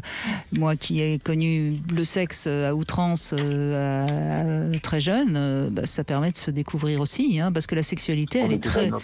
C'était notre génération, je pense que c'était notre époque déjà. Ah, ça c'est sûr, j'ai plus 20 ans, ça je vous le confirme, David. Non mais ce que je veux dire par là, c'est que nos parts d'ombre, quand on vit la sexualité sans limite, si je puis dire, nos parts d'ombre, elles nous sautent aux yeux. Hein. Ouais. Oui, et il y a beaucoup de jeunes qui vraiment y viennent aussi, pas forcément dans un souci de consommation, mais vraiment dans un souci de découverte. Et ça veut pas forcément dire qu'ils vont devenir addicts, et puis donc on sait pas ce qu'ils vont devenir ensuite à 30 ou 40 ans, parce qu'ils ont déjà tout expérimenté. Il y a une vraie part de curiosité, et donc, bon, voilà, c'est vraiment une forme de découvrir une autre forme de sexualité, de voir comment ça se pratique. Et donc, c'est pas parce qu'ils y vont aussi qu'ils vont énormément participer, par exemple. Mais je pense que votre réflexion, David, c'est une belle réflexion de père. C'est-à-dire vous inquiétez un peu pour votre fils et c'est plutôt touchant, je trouve. Mais je pense que vu votre parcours de père et d'homme, je pense que vous n'avez pas de souci à vous faire. Je pense que votre fils, il a la tête sur les épaules. Et quand vous allez y aller et lui va y aller, il est très probable que il n'y ait pas la même chose dans le cerveau. Il n'y a pas la même motivation à pousser la porte du club libertin. Il n'y aura pas eu la même réflexion et donc pas les mêmes attentes non plus. Donc je crois que vous pouvez tout à fait être rassuré, David. Bon, j'ai l'impression que David n'est pas d'accord avec nous. Il nous a quittés. Il a raccroché. Bon, voilà, c'est ce que me dit mon réalisateur. Donc on a perdu David. Mais oui, je crois que c'est vraiment, encore une fois, important de ne jamais projeter nos propres impressions sur les autres, quoi, parce que surtout dans un domaine comme la sexualité, bien sûr, on a tout, on a des histoires de gens qui ont démarré la sexualité et qui deviennent des puritains. Je pense notamment à Saint-Augustin, quand même, qui est l'exemple le plus frappant. C'est quand même qui a eu une influence incroyable sur la sexualité occidentale. Hein, oui, au début, c'était un dépravé sexuel, hein, Saint-Augustin, et ensuite c'est devenu le plus grand puritain et le plus grand ennemi du sexe. Ah oui, et le pire, c'est que il a passé beaucoup de temps à écrire à l'époque où il est devenu puritain, alors qu'on aurait bien aimé lire quelque chose de sa part à l'époque. Exactement, et je pense que ça aurait influencé autrement la religion catholique, qui s'est beaucoup inspirée de ses écrits une fois qu'il est devenu puritain. Et puis on a parfois l'inverse, donc à chacun de trouver sa vérité, et c'est en ce sens qu'avec Arthur Vernon, on essaye aujourd'hui d'ouvrir, mais je crois qu'on a surtout des libertins qui ont envie de témoigner, et pourquoi pas, c'est vrai qu'on ne parle pas souvent du libertinage dans une émission où on parle pourtant beaucoup de sexualité. Bref, faisons une petite pause et on se retrouve dans un instant. 14h-16h, Brigitte Lahaie, Sud Radio. Arthur Vernon est avec nous. Nous évoquons les différentes manières de relationner. Hein, ça y est, je l'ai intégré, ce nouveau mot, grâce à vous. Merci Arthur Vernon. J'aime bien comme ça les nouveaux mots. Est-ce qu'il est dans le Larousse ou pas encore? C'est une colle, je ne sais pas. Comment ça? On va vérifier ça. Bonjour Nathalie. Bonjour Brigitte, bonjour Arthur. Bonjour Nathalie. Merci de témoigner, parce que vous avez eu donc 2 vies de couple, vous? Oui, tout à fait Brigitte, 2 vies de couple et puis une vie de libertine. D'accord. Donc c'est aujourd'hui que vous êtes libertine, c'est ça? Alors oui, aujourd'hui je suis toujours libertine, mais j'ai effectivement une vie de couple très classique où le libertinage n'existait même pas, et une deuxième vie de couple où le couple a existé, et puis on a ajouté le libertinage dans notre parcours de vie de couple. Et puis aujourd'hui, je suis seule et donc je continue à être libertine dans mes Alors petits moments. ça c'est vrai que c'est aussi très nouveau, le libertinage à l'époque, enfin je veux dire il y a 20, 30 ans, 40 ans. C'était très rare de voir des femmes seules aller en club. C'était pratiquement pas d'ailleurs. Alors oui. qu'aujourd'hui, c'est fréquent. Ça montre bien comment les femmes se sont libérées quand même. Alors tout à fait, je pense que le libertinage nous porte à ça aussi. Moi, dans ma première vie de couple, le libertinage, je n'ai jamais entendu parler. Et dans ma deuxième vie de couple, nous avons donc pimenté notre vie. Donc nous avons libertiné ensemble en tant que couple. Et en tant que couple, mais chacun de son côté, puisqu'on s'est rendu compte très vite que dans ce milieu-là, on se découvre. Et on découvre aussi qu'on n'a peut-être pas les mêmes envies que notre partenaire. C'est intéressant ce que vous dites, oui. Et que du coup, ce libertinage qui s'ouvre à nous, c'est une porte de Pandore qui s'ouvre sur plein de plaisirs et dans lequel il faut se trouver. Donc je pense que le libertinage, effectivement, s'apprivoise. Et moi, le libertinage, je l'ai connu, entre guillemets, sur le tard. Je devais avoir 45 ans peut-être quand on a commencé à libertiner. Donc, avec un peu moins de retenue dans le quotidien, c'est-à-dire que tout ce qui était enfant, tout ça s'était passé, donc on n'était pas retenu par ça, on était vraiment dans la découverte de notre propre plaisir. C'est-à-dire vous étiez que tous les deux, c'est ça Oui, alors que tous les deux. Et puis aussi le fait, nous avons rencontré dans notre parcours beaucoup de gens qui étaient en couple, mais voilà, qui étaient aussi enquiquinés par les enfants, qu'il fallait faire garder. Vous voyez, ça mettait une pression supplémentaire. Et très souvent, le libertinage n'était pas forcément mis entre guillemets en valeur, parce que pour moi, le libertinage a une valeur effectivement qui s'est beaucoup perdue avec ces dernières années, je trouve. Et comme le libertinage, je trouve que c'est quelque chose qui est vraiment à prendre pas à la légère et qu'il faut vraiment entretenir son libertinage comme on entretient une relation de couple avec quelqu'un. C'est pas parce que c'est quelque chose qui est ouvert, où tout est permis, rien n'est obligatoire, que forcément il faut y aller tête baissée. Bien sûr, bien sûr. C'est comme ça que moi je le vois, que je le perçois. C'est-à-dire, vous avez donc des attentes particulières. Qu'est-ce que vous entendez par entretenir son libertinage ? C'est-à-dire, entretenir son libertinage, c'est faire comme nous, on a envie, quand on en a envie, et de la façon dont on a envie de le faire et dont on a envie de le vivre. Alors il y a des gens qui vont le vivre caché, d'autres qui vont en parler, d'autres qui vont aller dans des extrêmes. En tout cas, ce qui est surtout important, Nathalie, c'est de vivre en fonction de ses propres désirs et non pas pour faire plaisir à son compagnon ou sa compagne. C'est ça que vous dites en sous-titre en fait. C'est ça, parce que ça c'est un autre grand débat effectivement entre j'ai envie, j'ai pas envie, je fais pour lui, je fais pour moi, je fais parce qu'on a des problèmes de couple et on pense que ça va arranger beaucoup de choses, alors que pas du tout. Pas du tout. Et c'est vrai que moi, dans le libertinage, j'y mets un certain niveau parce que voilà, c'est quelque chose qui est très intime aussi parce qu'on se livre dans notre intimité la plus totale, dans nos fantasmes les plus fous, réalisables ou irréalisables. On y découvre plein de choses parce que du coup, à travers le libertinage, je me suis presque sentie un peu pucelle quelque part parce qu'il y a énormément de choses à découvrir. C'est mignon ça. Ouais. J'adore. Voilà, c'est ça. Et donc ça a été une grande découverte. Et surtout, je me suis découverte moi-même et je me suis assumée par la suite. Et ça aussi, c'est un grand pas que j'ai fait avec le libertinage. Bien sûr, j'aime bien votre témoignage et c'est intéressant et c'est juste. Mais encore une fois, je suis obligée, parce qu'on est une émission grand public, je suis obligée de dire attention, ce ne sera pas forcément le cas pour toutes les femmes. Exactement, c'est pour ça, moi je sais que j'ai un petit peu étudié, si vous voulez, effectivement, le libertinage quand j'ai mis un pied dedans, parce que effectivement on est envahi par plein de choses, par plein d'émotions, par des rencontres, par des compliments, alors qu'ils sont vrais ou pas vrais, peu importe, par des personnalités, et très vite c'est aussi un milieu où on peut très vite se perdre, et où on peut se mettre en danger sur plein de points. Moi mon couple était très important dans le libertinage. C'est-à-dire que ce n'était pas le libertinage qui primait sur mon couple. J'avais vraiment envie de beaucoup protéger mon couple. Donc, il est vrai que quand on libertinait, voilà, le libertinage avait une certaine place. Mais une fois qu'on en était sorti, voilà, on redevenait un couple. Alors qu'il y a énormément de gens qui ne vivent que à travers le libertinage, pour un moment d'évasion du quotidien, parce que c'est aussi une facilité de rencontrer des personnes avec qui on peut coucher.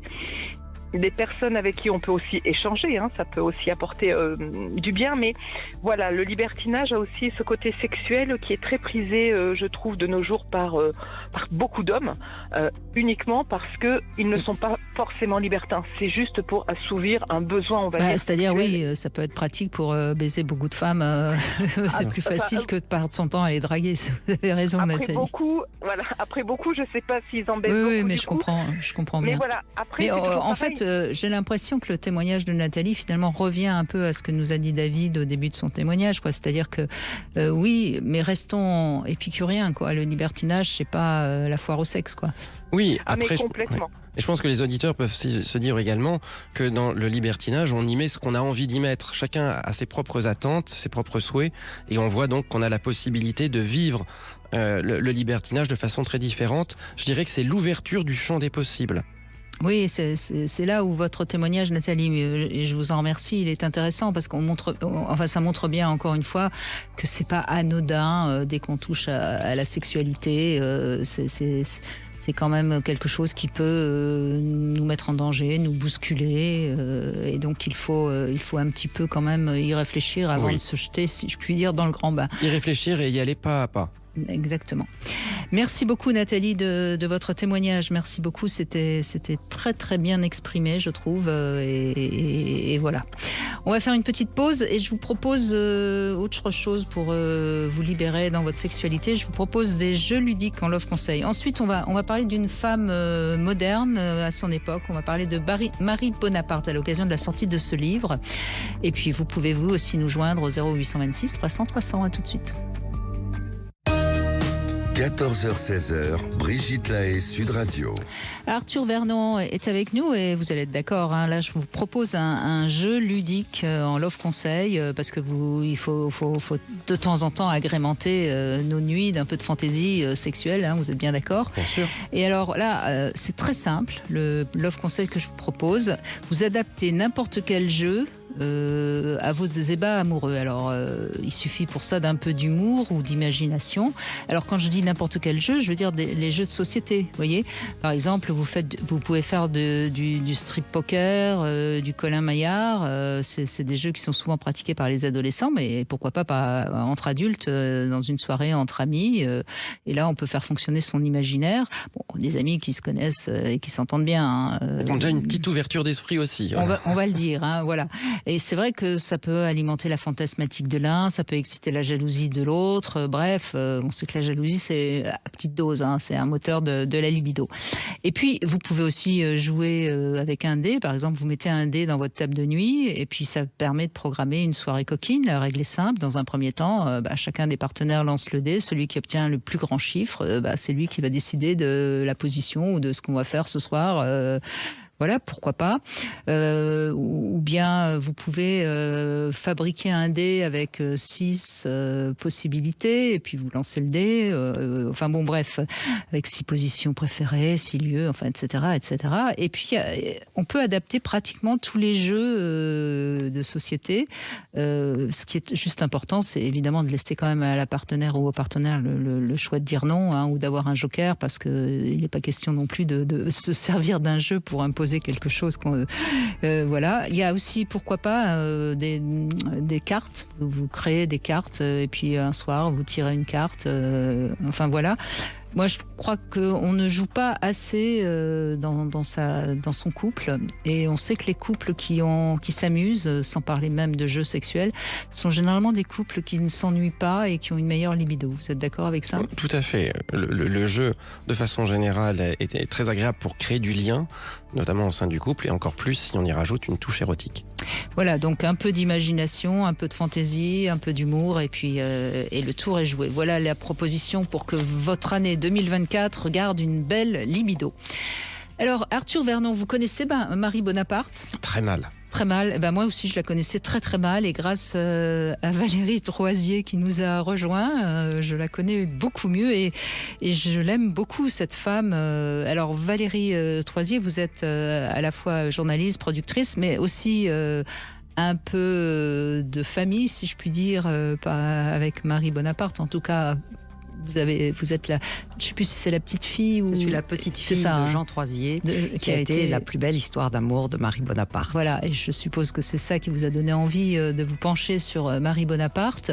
Et vous avez bien fait parce que on la connaît surtout, Arthur Vernon, parce que elle s'est fait opérer pour découvrir le plaisir vaginal, enfin, etc. Et finalement, c'est très peu de son histoire. C'est une femme très libre, c'est une femme courageuse, généreuse. Enfin, c'est une belle femme. Oui, c'est une femme qui a fait quelque chose de sa vie, parce qu'elle est devenue, elle était l'arrière-petite-nièce de Napoléon Ier. Elle a été princesse, elle a épousé un prince, le prince de Grèce et du Danemark, mais elle a eu une enfance absolument épouvantable. Bon, sa mère est morte à sa naissance. Ça. Son père était totalement absent et distant, et elle a été élevée par une grand-mère phallique qui ne voulait faire d'elle qu'une héritière Bonaparte et qui était totalement détachée d'elle. Donc elle a vraiment grandi dans une austérité affective et sensorielle, ce qui explique en partie sa carence. Sa frigidité. Bon, enfin, vous en parlez beaucoup dans le livre et ça explique aussi. Mais à la fois, c'est ça qui est intéressant, je trouve, chez cette femme qui est une femme libre avant l'heure. À la fois, c'est une femme qui n'a visiblement pas d'orgasme et qui en même temps veut tout connaître du sexe et a beaucoup a fait avancer la sexualité féminine. C'est ça qui est curieux. Voilà, c'est-à-dire que ne pas avoir d'orgasme, en fait, si, parce qu'en fait, la frigidité, on le sait, n'existe pas, sauf dans la tête. Et elle avait quand même, elle connaissait, elle a eu accès au plaisir, mais elle en avait peur. Elle en avait peur pour plein de raisons. Elle a connu des scènes difficiles. Elle a assisté à des scènes primitives quand elle était petite, ce qui l'a quand même fortement marqué dans sa sexualité. Ensuite, son premier mari, son premier homme, était homosexuel, donc elle n'a pas découvert le plaisir avec ce premier homme qui était le prince charmant qu'elle attendait absolument. En tout cas, il avait une relation très très très très très forte avec un autre homme. Avec son oncle, oui. Qui laisse penser, en effet, souvent les histoires de famille dans les royautés, chez les aristocrates, c'est un peu en famille tout ça. Mais elle était totalement respectueuse et elle a vécu jusqu'au bout de sa vie avec lui. Mais elle était dans cette quête de savoir ce qu'était le plaisir, et elle l'avait quand même frôlé car elle avait découvert le plaisir clitoridien. Et donc le clitoris a vraiment été pour elle un objet d'étude. Et ce qui est assez dingue, c'est qu'en 1924, elle a étudié 200 femmes, enfin 200 clitoris, enfin 200. Elle a mesuré la distance exactement entre le clitoris et le méate urinaire. Et elle en a tiré des conclusions. Bon, avec une gynécologue, bien sûr, elle n'a pas fait ça toute seule dans la rue. Et elle en a tiré des conclusions qui étaient que plus la distance était grande, moins on avait de plaisir. Donc évidemment, je vous cache pas que sa distance était assez grande. Et pour elle, les causes de la frigidité étaient purement anatomiques. Donc elle a pensé en effet qu'elle allait réparer sa sexualité en se faisant réparer le sexe. Et donc elle s'est fait 3 fois rapprocher cette fameuse distance. Mais heureusement, elle a lu Freud, et c'est sa rencontre avec Freud qui lui a permis de comprendre que ça se passait pas seulement d'un niveau anatomique, mais que peut-être ça se passait aussi dans la tête. Ou en tout cas dans autre chose que juste l'anatomie, et on le sait d'ailleurs, la sexualité féminine, on a encore beaucoup à en dire. Alors j'ai découvert aussi qu'elle a aimé, cette femme, elle a beaucoup aimé, elle a aimé notamment Aristide Briand, je l'ai découvert. En tout cas, je voudrais le dire, puisqu'on est en train de chercher des cadeaux de Noël, je trouve que c'est un livre qu'on peut vraiment offrir et qui sera un cadeau agréable et surprenant. Marie Bonaparte, La conquête du plaisir, c'est aux éditions Talandier, parce que ça se lit vraiment comme un roman. Et moi, j'aime bien découvrir la vie de quelqu'un, et puis en même temps de lire un roman, quoi, parce que sinon... Oui, c'est une vie romanesque qu'elle a eue, on peut dire plutôt, ça, mais qu'elle a essayé de prendre en main, et toujours avec cette quête, d'ailleurs ça s'appelle La conquête du plaisir, cette quête de se trouver elle-même et de trouver l'amour et d'être aimée, parce que... Absolument. Et d'ailleurs, à mon avis, on va vous acheter les droits pour en faire un film, ça me paraît évident. Enfin, ça serait... Je suis ouverte à toute proposition. proposition. J'imagine bien. En tout cas, moi, je serais réalisateur. Ça m'intéresserait de faire un film sur cette vie, parce que c'est une vie très très riche. Alors, ce qu'on découvre aussi, c'est qu'elle était très laide quand elle était jeune et qu'elle devient de plus en plus belle, comme si elle s'épanouissait comme une fleur. Oui, le vilain petit canard, en fait, était aussi pas mal bridé par sa grand-mère. On l'habillait comme un sac, on lui mettait un corset en fer, on lui disait de toute façon, t'es très moche. Même son père lui disait, si jamais je vais au bordel et que je vous croise, c'est certainement pas vous que je choisirai. Donc ça aide pas à se développer quand même. On peut pas dire. Et puis après, quand elle a commencé à prendre un peu plus d'assurance, elle a découvert que les hommes la trouvaient plutôt charmante. Ouais. Non, vraiment, c'est passionnant. Et puis, ce qu'on découvre aussi, c'est comment elle a aidé Freud. Ça, je ne le savais pas non plus. D'abord, c'est une vraie relation amicale, profonde qui s'est créée entre eux. Oui, elle l'appelait mon cher père, parce qu'en effet, c'est pas très difficile de comprendre que, vu l'absence de son père, elle a trouvé en Freud un père de substitution, évidemment, et qui était à la fois, bien sûr, son analysant, celui qui a ouvert les portes quand même de beaucoup d'explications pour elle de ses névroses et de ses souffrances, mais c'était aussi à l'époque on était beaucoup plus proche des thérapeutes, Freud étant le premier, évidemment c'est pas la même chose qu'aujourd'hui, et c'était un grand ami. Elle est devenue très amie avec sa fille Anna Freud, et cette relation à la fois d'analyser de côté magique qu'elle a découvert chez Freud, et puis la confrontation aussi qu'elle a eue avec lui, parce que c'est ça qui est intéressant. Pour la première fois, Freud, qui aimait bien tout maîtriser, qui aimait bien en général et qui a très peu de relations avec des femmes, en fait. C'est plutôt des hommes autour de Freud.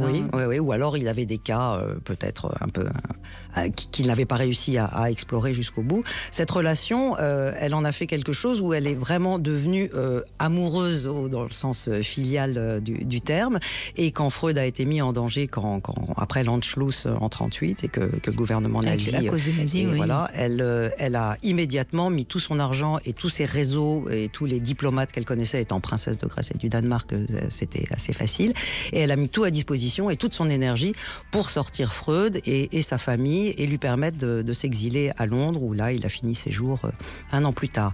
Pour elle, la générosité était quelque chose d'inné, parce qu'elle avait beaucoup d'argent, c'était une des plus grandes fortunes de France, mais cet argent, comme il venait des casinos, parce que sa mère était la fille du roi des casinos, elle considérait que c'était un argent sale et qu'il fallait surtout pas le garder, et donc dès que quelqu'un frappait à sa porte, aussitôt elle lui ouvrait la porte, elle l'aidait, que ça soit un simple soldat, un curé qui avait besoin d'acheter un cheval, ou tous ses amis. Et bien sûr, Freud, elle a non seulement payé la rançon aux nazis pour lui permettre de sortir d'Autriche, mais elle a permis de sortir beaucoup d'écrits. Elle a aussi sauvé beaucoup d'autres médecins juifs et des enfants juifs. Enfin, elle a été mais même pendant la guerre de 14-18, elle s'est investie aussi. Enfin, je veux dire. Elle avait mal à sa France quand il y a eu la guerre 14-18, bien qu'elle soit princesse de Grèce et du Danemark, elle était quand même profondément française. Et dès qu'il y avait des blessés, dès qu'il y avait quelque chose à faire, et puis bon, c'est pas la princesse Diana, mais à l'époque, quand elle était jeune, avant qu'elle ait sa propre introspection, en effet, aider les autres, être à l'écoute des autres, a toujours été son leitmotiv. Donc cette Marie Bonaparte, ça donne envie de la découvrir, Arthur Vernon. Oui, très intéressant, je l'ignorais. Et c'est aussi intéressant de se dire aujourd'hui, à une période où, on en a parlé tout à l'heure, on parle de plus en plus de sexualité, de voir quand même qu'il y a une centaine d'années, il y avait aussi des personnes motivées par le sujet, la découverte. On a surtout des femmes, on n'aurait pas imaginé. Voilà, des femmes également.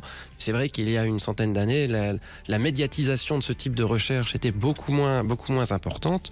Et cette recherche sur le clitoris, qui est très contemporaine, et on s'aperçoit qu'elle existait déjà. Oui, mais il a pratiquement fallu un siècle. Il a fallu attendre les années 2000 pour qu'on en reparle, absolument. Exactement. Absolument. Oui, alors, et puis, il y avait en effet pas de magazine féminin qui en parlait, il n'y avait pas votre émission, Brigitte, il n'y avait pas. Non, donc, en effet, en parler était très tabou, et c'était dans des cercles très très restreints, où c'était uniquement avec les médecins qu'on le faisait. Mais bon, après, évidemment, elle en discutait pas lors de thé ou de dîner avec à la cour.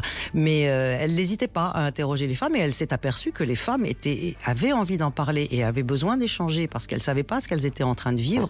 Et elle trouvait en Marie Bonaparte une interlocutrice qui était franche, qui était directe, qui n'était jamais agressive et qui disait, voilà, aidons-nous les femmes, aidons-nous les unes les autres à nous comprendre et à atteindre notre droit à jouir. Alors moi, ce qui m'intéresse, Valérie Troisier, c'est quelle a été votre démarche pour écrire ce livre et quels ont été, j'imagine que vous avez dû rechercher aussi beaucoup de documents. D'abord, moi je suis donc la petite fille de Jean Troisier et en fait c'était ma grand-mère Geneviève Troisier, la femme de Jean Troisier, qui a été l'amie d'enfance de Marie Bonaparte. Donc en fait Marie Bonaparte, quand j'étais petite, parce que nous sommes tropéziens d'origine, était partout sur les murs. Il y avait D'accord, voilà. Donc elle a marqué votre enfance déjà. Voilà, ouais. enfin moi elle est morte, j'avais 2 ans, mais elle avait une maison à 500 mètres de la nôtre, donc c'était la marraine de mon père et de mes tantes. Donc ma famille parlait toujours d'elle. Et jusqu'à assez grande, bon pour moi c'était une figure lointaine. Et puis en fait un jour un livre est sorti dans les années 80 qui révélait la relation entre Marie Bonaparte et mon grand-père. Donc ça a été un coup de tonnerre évidemment dans la famille, tout le monde a découvert secret de famille les secrets révélés. Si bien que même mon grand-père ne pouvait pas être nommé, il était Monsieur X dans cette première biographie. Et puis il y a eu également un certain nombre d'archives qu'elle a disséminées un peu partout dans le monde parce qu'elle voulait qu'on son histoire, ça soit un peu une sorte de puzzle, un peu une detective story et qu'on retrouve un peu dans différentes librairies du monde entier, librairie c'est le mot anglais, pardon, archives, bibliothèques, différents écrits qu'il y avait, y compris certaines correspondances. Et cette correspondance a été révélée il y a peu de temps, notamment celle avec Freud, celle avec Aristide Briand. Donc 3 ans de travail, quoi, en gros, pour tout consulter. Puis elle écrivait partout. Elle écrivait partout. Dès qu'elle était dans un train, dans un bateau, dans sa chambre, partout. Elle écrivait partout et elle adorait ça. Et c'était une façon pour elle aussi d'entretenir une certaine confidence parce que toute petite, elle n'a eu aucun ami, aucune amie. Il n'y avait pas les réseaux sociaux. Il n'y avait pas les réseaux sociaux. Et sa grand-mère l'a cloîtrée. Elle a vraiment vécu. Oui, vous le racontez bien dans le début derrière du les livre. vitres closes. Voilà. Oui, et c'est ça qui est intéressant, c'est de voir, parce que finalement, on se rend compte qu'on peut avoir un début de vie où on est totalement enfermé et puis totalement se libérer. Enfin, c'est aussi, je trouve, un message d'espoir pour certaines femmes, notamment dans certaines cultures où on enferme encore les femmes. On peut se libérer, quoi. Et le tout, c'est de pas se vivre en victime et c'est de pas décliner devant la vie, devant ce qu'on vous impose, mais c'est de décider en effet de faire quelque chose. Et la curiosité qu'elle avait était à chaque fois une curiosité assez fraîche finalement. Oui, il y a une belle naïveté au sens positif du terme chez cette femme. En tout cas, dès qu'elle se posait une question sur quelque chose, hop, elle allait consulter les livres, les gens. Elle essayait de se renseigner au maximum. Elle a voulu être médecin. Son père lui a dit, il n'est pas question qu'une Bonaparte soit médecin, mais tout ce dès qu'elle se prenait pour quelque chose, dès qu'elle voulait s'intéresser à quelque chose, hop, elle y allait. Et bon, c'est vrai que son statut de princesse l'aidait un peu à être. Oui, l'argent, les réseaux, l'a certainement aidé aussi. Voilà.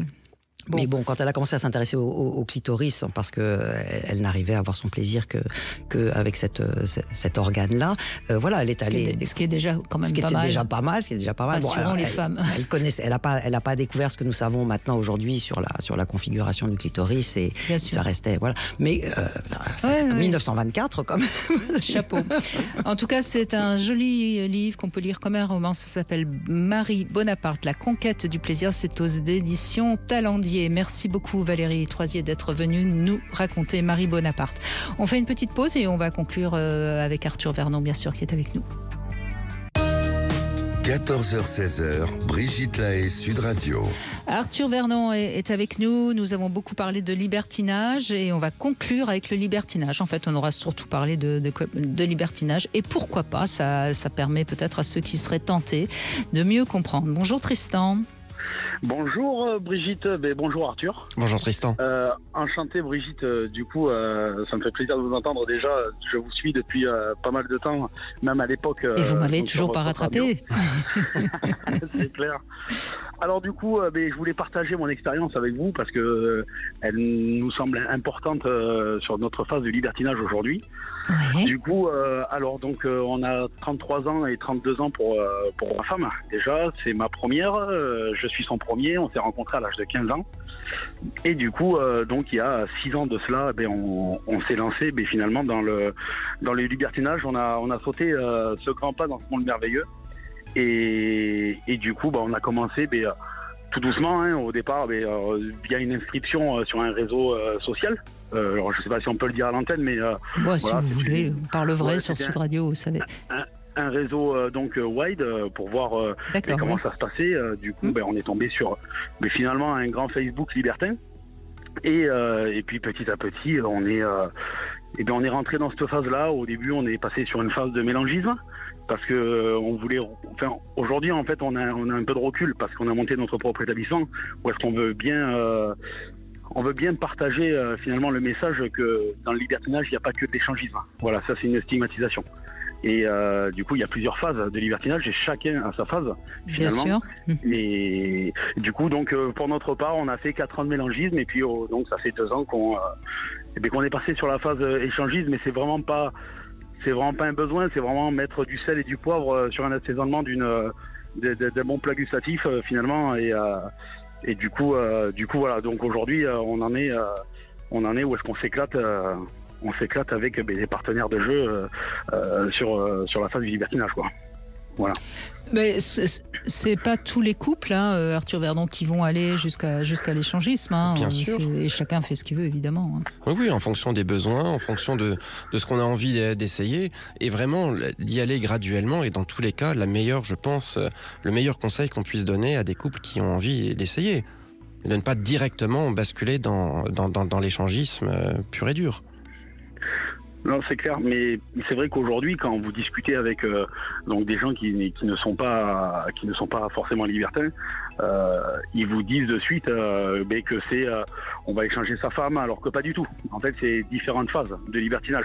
En fait, c'est un panel. La liberté, donc les libertins. Oui, il y a dans comme ça, pour les gens qui ne connaissent pas du tout, le terme libertin, c'est tout de suite la grande partouze avec les corps qui s'en mêlent. C'est vrai, mais exactement. Alors que non, bien sûr que le libertinage, c'est la liberté de chacun. Il n'y a pas d'obligation, quoi que ce soit. Oui, vous dites le terme échanger sa femme, et vous voyez, là, on a tout de suite le concept de propriété également au sein du couple, où l'un est supposé être la propriété de l'autre, et donc il y a un jugement de valeur également. Je dis, tiens, ça y est, tu vas donner ta femme à quelqu'un d'autre. Donc là, il y a une espèce de déconstruction sociale sur qu'est-ce qu'est la sexualité, qu'est-ce qu'est le couple, et le fait que on ne s'appartient pas, qu'on a encore une liberté en tant qu'individu et qu'on définit le couple de façon libre entre deux partenaires. Oui, ça c'est exactement ça. C'est exactement ça. Mais c'est vrai que passer sous cette phase-là, pour nous, ça a été important, finalement, pour voir ce qui se passait réellement ailleurs, sachant qu'on avait une expérience du coup unique, où est-ce que c'était ma première, donc j'avais jamais découvert d'autres sexualités avec une autre femme. Et également pour ma partenaire. Et finalement, aujourd'hui, voilà, on s'éclate dans cette phase de notre vie là, quoi. Et ça, on trouve ça super important. Bien sûr. Et je devine, ça a supposé beaucoup de discussions entre vous et de passer le cap de se dire que non, le sexe n'est pas le symbole de l'amour et qu'on puisse partager une sexualité avec des personnes avec qui on n'est pas amoureux. Exactement. Alors nous, on a une devise qui est très simple. Le libertinage commence par du partage et le sexe n'est juste une conséquence d'un feeling. Et là, en fait, quand vous avez compris cette phrase, même dissocier le sexe et l'amour, mais finalement, en fait, vous avez tout gagné.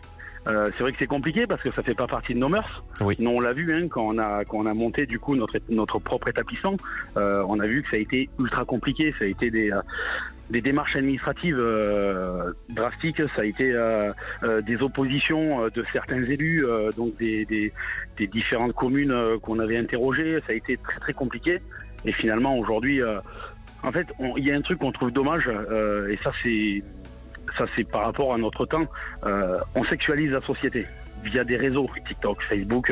Aujourd'hui, vous regardez même plus une nana si elle n'est pas à moitié dénudée. Et ça, c'est accessible à nos enfants. Nous, on trouve ça dramatique. Et finalement, en fait, se retrouver dans des établissements publics où est-ce que vous avez une liberté d'expression, on trouve ça beaucoup plus sain, finalement. Parce qu'on là où je suis pas tout à fait d'accord, c'est que sur les réseaux sociaux, la moindre photo un peu trop dénudée, elle est tout de suite supprimée. Hein. Oui, c'est pas aussi libre que vous le dites, et malheureusement, parce que parfois on supprime des photos, on se demande pourquoi. Hein. Alors là, Brigitte, je suis tout à fait d'accord avec vous. Par contre, il y a des connotations sexuelles sur des photos, ou est-ce que vous, avec du recul, ou même en tant qu'adulte, vous avez la connotation sexuelle, mais que les enfants, bien sûr, n'ont pas encore la connotation sexuelle. Mais nous, on a vu des images qui sont vraiment dramatiques à la portée de tous.